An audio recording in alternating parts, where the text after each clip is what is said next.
Pull it. What it do? What it do? We're back again.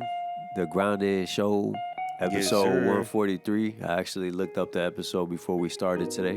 143? 143. Oh, damn. We're approaching 150? Yeah, That's dog. where we're We at? about to hit that milestone, cuz. Yeah, I remember when 100 was a big deal. Now it's like, waiting for 500. Yo, low key, we might have to do like an event for the 150. Yeah, we might. Yeah. We already got, the kickback coming last Thursdays. You Let's heard talk me? about it. Let's talk about it. Big things coming. Everything we said we were going to do, we're doing. Yeah, man, y'all definitely have heard us talk about it, and I've seen some of the people that have kind of been tapped in already, seeing and hitting us up about it. But we're finally doing an event. Got it going on at Feel Good Farms in Osteen. Dope spot, bro. Bruh. Dope vibe. Winery/vineyard. It's like if you in like Longwood, Altamont, that kind of area, Winter Park, it's Sanford. like 25, 30 minutes away.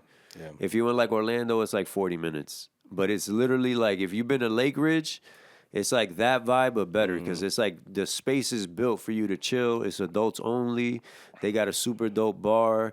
They got good wines, dope stuff to drink. They got THC infused drinks, obviously beers and seltzers Beer and on stuff. tap, seltzers. Hey, listen, these owners took the time to create a vibe, not just build a business to make money. They took their time to create an environment for adults to have an amazing time. I'm talking about from the setup of the bar, the amount of area, the screened-in patio, The sound system. where the DJ set up. Like, this is a spot where you come out there and you have such a good time, and you're like, yo, that was worth the drive. Worth the drive. Facts. And you already know because it's not BS because you already know I've been going out there weekly, bro. Yeah, that's one thing. Lester has been telling me about this spot for weeks. Just hearing it, I'm like, yeah. And I trusted him. And it wasn't until I got there and I said, damn, you were right. Facts. This spot is a vibe, Because it's that thing, man. It's like we were talking to Clint about. He's one of the owners Shout out over to there. Clint. Shout out to Clint, man. I was just telling him like you don't see this kind of spot out here. You know what I mean? Like Orlando don't got a spot like that. Central Florida, period, don't got it. You got to go to Lakeland to get that vibe. Yeah. You know what I mean? Oh, Lake Ridge, that Lake Ridge winery. And it's more like a fair kind of vibe over there. Yeah. There's a lot No, of not kids even running close. around. You know The what I mean? area and the setup, I would compare it to, but the vibe and the kind of atmosphere, Yeah, it's completely different. not at all. And like I said, adults only.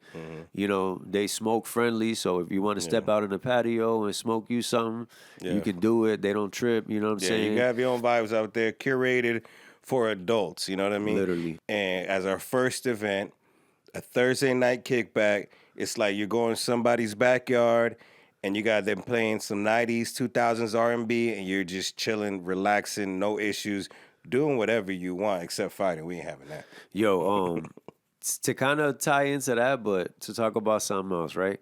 One of the times I went out there and one of the reasons why I realized this spot would be a dope spot was I had went out there with Sean, matter of fact. That was when I was showing him the spot. We were talking.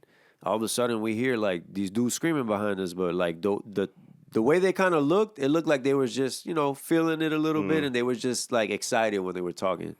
When we finally realized it, like what happened was they kicked one of the dudes out because he was being mad, ignorant, and belligerent. Like he started saying stuff, you know what I mean? Start asking like political things and giving his opinions. They was like, bro, you got to get out of here with that. And that told me, I'm like, oh, okay. So It's the right environment, They yeah. trying to chill here. You know That's what I I'm saying? mean. Like, shout out to Clint, too, because the night that we talked about this, we said it was his request. He said, I want a 90s R&B vibe. And he started playing it, and it was just us. And the way it's set up, we don't have to get too deep into that, but We're definitely going to show y'all. Y'all going to see it in the next couple of weeks. yeah. Let's just wait for the content. Just wait to see. But this is something that you have to try at least once. Whether you try our first night, we're doing it the last Thursday of every month. Put it in your book. One of these months, you have to try it out. I don't care And when once you do it. you'll but make do sure it. that you pull up. Oh yeah, for sure. Yo, but what I was leading to with that is, imagine you're such a dickhead, you don't even know how to relax. Oh yeah. Like, how do you not know how to relax? Like, if you're gonna go out to a spot where everybody's vibing, drinking wine, chilling, having good conversation, Yeah. like, why do some people they just go there and they're just like, bro, I'm about to stir this shit up? That's not a place to act up.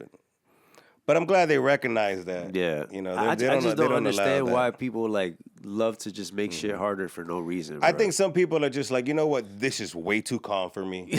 I do not like this level of chill, and I'm gonna turn it up. Nah, facts. I think that is what it is. Like, if it's too chill and your mind is going crazy, you're like, "Ah, I gotta start something, dog. But yeah, man. Something that's been heavy on my heart in a good way, dog. Okay. Is this Clippers season turnaround, Oh, your dog. boy, the You already Claw. know. You already know. Everybody The already Claw. knows. I'm a Kawhi Leonard stan. I'm a Spurs fan, so I already know from back in the day that he was one of them ones. But dog, the way that them Clippers have turned this season around, bruh. Yo, December 18th, they were 6-21 after taking an L. Right now, they're the 8th seed. 33-32, I believe, is the record. It's about 500. We talking right now is March 12th. March 11th, Kawhi had a game against the Timberwolves, 44 boy. or something. What was it? Dog. My man had 40. Let me pull it up here. I have the stats here, but it doesn't say the 40-something, total yeah. amount of points. It's 43. I think it was 44. 45. Let me pull it up here. Kawhi. And we were just talking about Kawhi, about how he went off in the All-Star game. 45 points, right? Yeah. So yesterday against the Timberwolves, March 11th, he had 45 points on 15 of 20 shooting. And it was a comeback, right? Comeback win, bro. Yeah. 15 Is this of a 20 Kawhi we shooting. were talking about in the All-Star game that He's we're healthy, asking bro. for? He's healthy, bro. That they need, that we want to watch? He's never not played like this when he's healthy, bro. Mm-hmm. He always balls like this. It's just that, and that's one of the things that, like, I understand when people say it about him, like the injury thing, because there's no defense for it. If you're not on the court, you're not on the court. Yeah. Like, I can't defend a guy that can't even defend himself because he's on the sideline. Yeah, you know, yeah. so I get it when people throw that at me as far as like an argument against him. Hey, yo. But my thing is, look at him on the court. Yeah. Like, you can say everything you want, but when he's on the court and he's healthy, look at what he's doing, dog. And that's why we said that All-Star performance is not a shock. It's not a surprise. It's not like, oh, he can ball like that.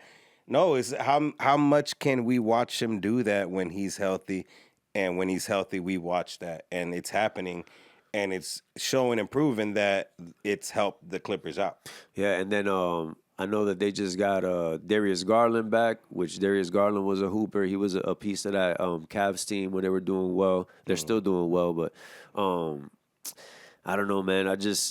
Anytime he's healthy, I give them a chance because, again, dog, 6-21. 6-21. You scratched the season after, and I believe he got hurt around that time as well. So not only are y'all having an abysmal season already, your star player gets hurt, then they trade James Harden. Yeah. Then they get rid of. That's what I was gonna say. James Harden took the cop out. He could have done what Kawhi done and turned that team around. He said, "Nah, I'm gonna just go to Cleveland." Bro, and then on top of that, then they get rid of Zubac too. So it's not even that Harden's gone. Now Zubac's gone too. Two are like the guys on the team that are like cornerstones of what y'all doing. And to turn the season around like that, bro, like I can't think of one player in the NBA that could turn a 6-21 season around. Nobody. Not one player in the NBA could turn that season around. I'm not gonna give you anything. I'm not gonna say his name. I say his name too much. So that you know that old man ain't doing shit, dog. 2016. Well, 10 years ago. 10 years ago. 10 years I ago. don't even think 10 years ago LeBron is turning a 6-21 team around, bro. But But to be He fair, gave Cleveland their first championship. but to be fair, he wouldn't have been 6-21 either. So that's what I was like. I can't just throw it's that a name little out. bit of both. You know what I mean? Yeah, the Cavs would have never been 6-21 So, with LeBron. so speaking of qualifiers, because we got into this conversation a little bit before we started recording, the Bam game. The Bam game. I don't know, bro. I don't know. I've never seen I would say maybe Maybe Devin Booker is the only person I could think of that had a high scoring game that people kind of hated a little bit. But man, I'm not gonna lie. That 83 points was not a pleasant watch. You know what gave it out for me? They asked a lot of people, bro. They asked coaches, they asked players, they asked Wemby, they asked what's his name from the Sixers, Cunningham. Nobody was impressed, bro. Nobody was impressed. It's one of those things like. I always looked at it from a point of view of like whenever I saw a team throttling another team and they would take the player out when he was going insane or like they wouldn't play the fourth or whatever, I used to get mad like, dang, bro, like buddy. Yeah, they took Melo out at 61 and he was hot. Exactly. He was hot. But then when you when you understand like, yo, this game's already sold up. This is a star player. You're already overworked. You know, there's no point to keep pouring it on when the game's already done. Dog, that was the definition of pour it on, bro. That was the embodiment of that. That game was out of hand already, like in the third quarter, and I'm watching, thinking like, oh, he's about to come out. Oh, he's about to come out. Oh, he's about to come out. Nah, bro, they just kept leaving him in. He started chucking threes in the third quarter. I was like, come on, Difference man. between Kobe, Booker, Melo, all these dudes, Embiid, is they were doing it to win the game. I felt like Bam was doing it to break the record. And Embiid did it against Wemby. That's what I'm saying. 70 against Wemby. They were doing it to win the game. I felt like Bam was doing it to break the record. I think that's disrespectful of Kobe.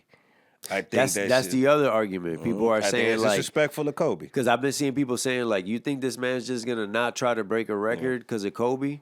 And it's like I get that side of it too, but the side for me is like it didn't feel like he beat the record, even though he did. You know what I mean? Like it just it didn't have the same feeling. And I don't know. It's like if we could take our Call of Duty crew and the most kills in the game is 30 and we're paying casuals and I got 29 and I ask you to buy me back just so I can get 2 more kills. And that's really what it was. He got the 30 piece on the casuals because he was playing the Wizards, That's what I'm saying. He got 30 piece on the casuals. We were talking about it earlier, dog. The first 30 points, Alex Sarr hadn't put a hand up yet. Nah. He ain't put a hand up until he scored 30. He kept going out to challenge him with both hands down. I'm like, bruh. Over 40 free throws. Insane. That's just the nature of the NBA now. Yeah. That's a funny thing too. Like, but I feel that was his intention. He like they say you could see he was just fast breaks, drawing the foul. That is not breaking the record. That is not scoring points in the game. That is trying to break a record. You're not like stupid. imposing your will. You know, you like kind of like going back to Embiid. It was like when he had that 70 piece, it was like, bro, he was saying, oh, y'all think this guy's the next guy? Bag. Watch this. He was hustling. He was in his bag. Bam didn't do that. Yeah, man. It's hard. It's hard not to sound like a hater about this one, but I didn't like it. I just didn't like know. it, I got some Miami Heat fans, followers, but y'all, I know y'all feel this way. You don't got to say it's okay. I'll say it for you. And I think he's the only guy under 20 points a game that obviously that scored 83. But I think even like 50 and 60, like he's the only guy that's scored that many points and not even be averaging 20. And the crazy thing is that game got him to 20 on the dot. He's averaging 20 on the season exactly now. Because of that game. Basically because of the boost that game gave him. And nobody's been talking about the Heat. You know what I mean? It's like... It's one of those things, but like AJ was saying before, bro, all this stuff we talking about now is not going to matter 20 years from now when all you see is that's a good point. All-time leading scorer, Miami Heat, like single points in a game, and he's up there with 83. Yeah, no one's going to remember how that game Nobody's went. going to care about that, especially since he had been to a couple finals with them. So the way we're going to remember it is It takes nothing away from him. It takes nothing away from the 83 points. It's just the logistics of how those 83 points happened. But I'm glad I remembered this. There was another part of it I wanted to talk about. Another crazy thing about it is he came in the league as like a defense and lob guy. Yeah. Like they was not looking at him to score like that. You know what I mean? Like, and his game wasn't like that in the beginning. You know what I'm saying? Like, when you watched him in the early days, he was just kind of like gliding through the lane, athletic. He had a little bit of reach to him, and he's not even that big. You know what I mean? He was kind of like an undersized big. Yeah, yo. And and seeing like that he's even able to get that many points up, bro, that just shows like how much he's improved his game. Yeah, no, you know no, what I mean? So that like I said, that is like a bright side you could get from Bam him. is a But great player. I like watching him play. I wouldn't go as far as great. He's a very good right. player. He's a Well, very good player. He's not a mediocre player. Exactly.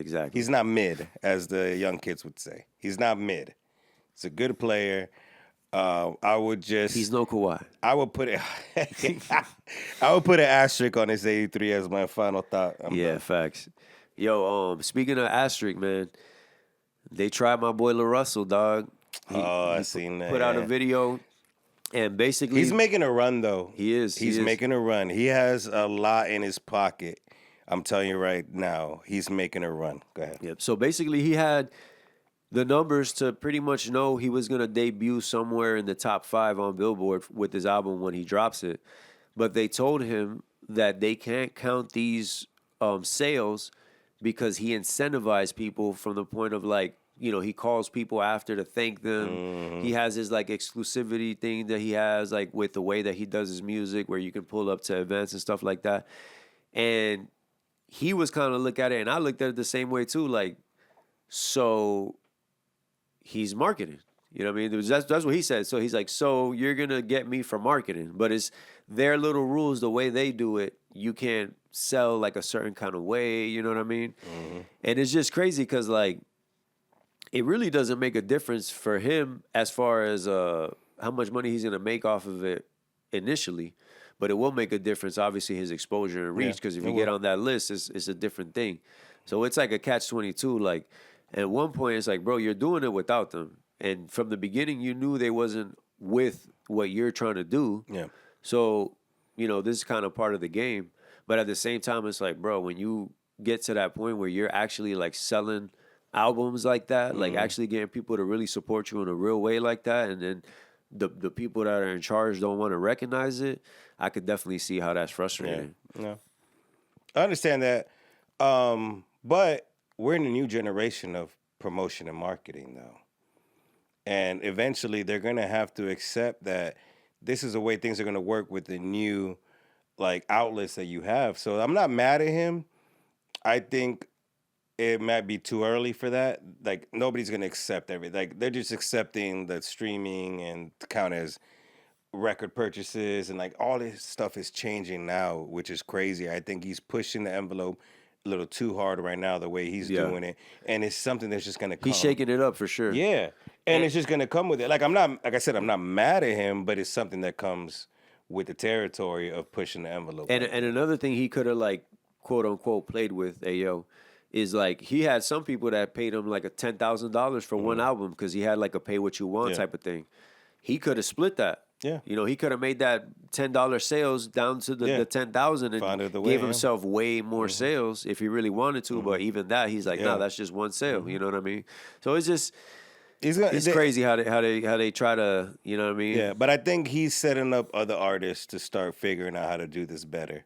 Yeah. And it's just gonna carry on. Even like and it's actually called Even. He partnered with this platform called Even, like to kind of like kickstart the stuff he's doing where he's like going direct to consumer and all that. But I even heard, I don't know if it's Even or a company like Even, but one of them is getting bought by like one of the major labels or a big company. So it's like, that's not even going to be what it was. You know what I mean?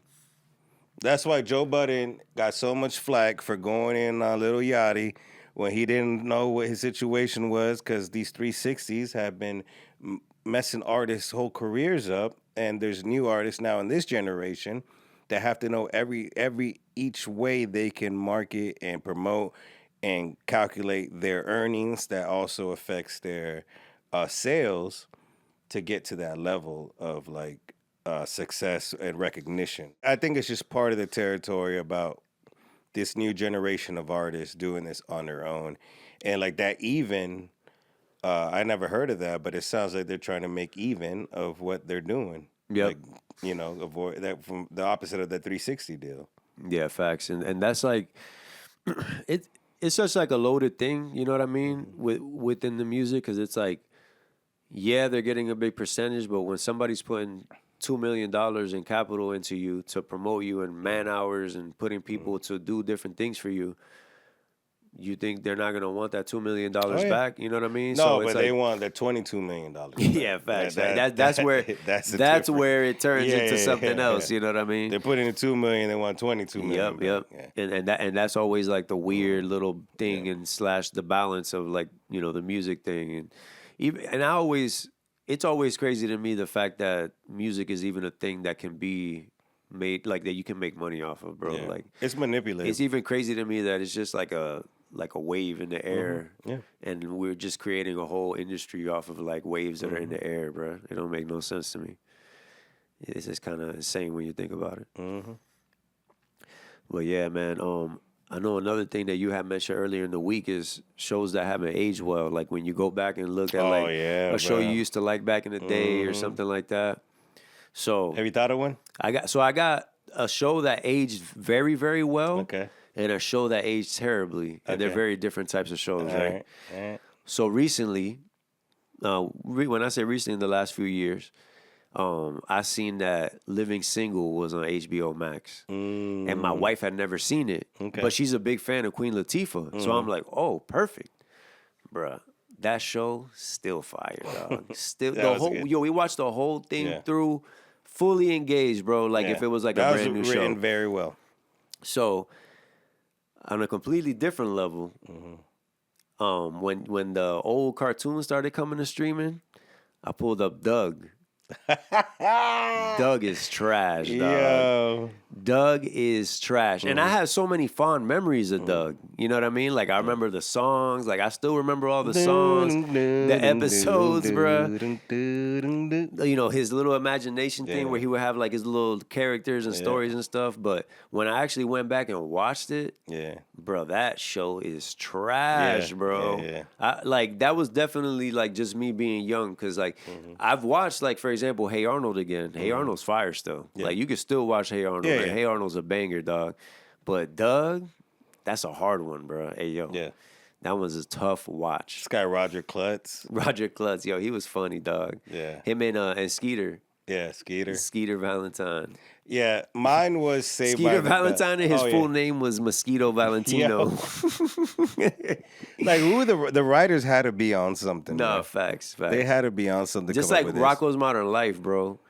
Rocco's Modern Life was an insane show. Yeah. When you go back and watch it, he yeah. worked at a sex line, Yeah, bro. he did. He worked at Yeah. a sex line, dog. Like, Yeah. what? This is a freaking kids cartoon and he working at a sex line? That don't make no sense. Yo, he was a dog. Right? Now he was like a marsupial or something like that. Like he was like, I'm telling you, bro, he was like a weird. AJ laughing over there. Yeah, exactly, yo. And you know, another the whole channel was unhinged, bro. Was Yeah. Cartoon Network. Yeah. Cartoon Network was unhinged, dog. Sometimes I'll be watching TV in my room. My mom will walk in, and remember the dude will pop up. He's like, "Hey, I'm the devil." Oh, yeah. Like the devil, bro. What the hell is I going can't on watch here? this. Yeah. My mom will be like, "Nah, you can't watch Yeah. that. Put it back on Disney Channel." Like, But what's funny is that it became blatantly that in the later years. Like I think it was hidden at first, but then like when Robot Chicken and Oh, all these yeah, shows yeah. came out, Nah, I know what then, you like mean. they didn't even hide it anymore. it was like only at a certain time at first, and then after it was Yeah, just like, "Nah, all of we it taking was over, that, dog." yeah. No, those are great examples. No, but mine is what I've been digging deep into. I've been in black holes Ayo. part. Ayo. Saved by the Bell and how much of a scumbag Zach Morris was, bro. It's funny. I never watched Saved by the Bell, man. Oh, I man. was Boy Meets World, bro. In my youth, I would get home. My sister was watching. I was like, "What is this? What's this show you're watching?" She's like, "Saved by the Bell." I was like, "This is stupid. Change it." And within like a week, I was You like, was "Yeah, hooked. turn that up." And I was hooked. And then I loved it. I used to watch reruns, and then now, as my age now, and I watch some of these clips, and I see him. This guy was a scumbag, like the biggest dirtbag ever. The stuff that he did on the show was so grimy. Like he would play people. He would fake people's parents. He would lie to people. Like, it's just like, if I grew up as him, I wanted to be like him when I was a kid. But I realized if I grew up like him, I'd be in prison. Like, I would be the biggest scumbag ever. And I don't want to get too deep into the scenes, but I recommend anybody who ever really enjoys Saved by the Bell, go look up on some platform.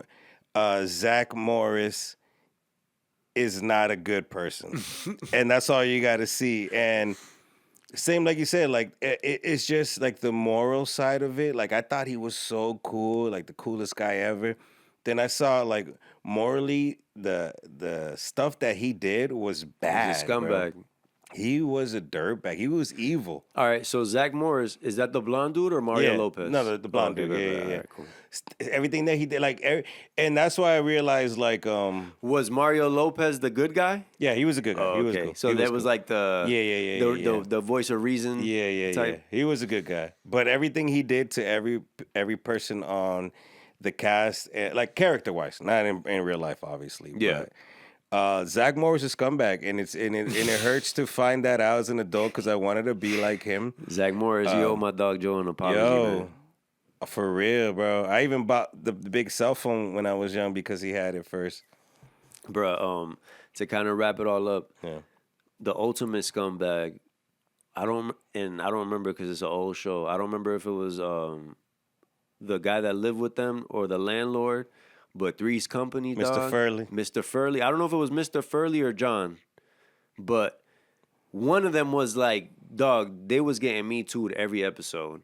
Oh, that was John Ritter lived there. Mr. Furley was the landlord. Now I know, but one of them was overly horny.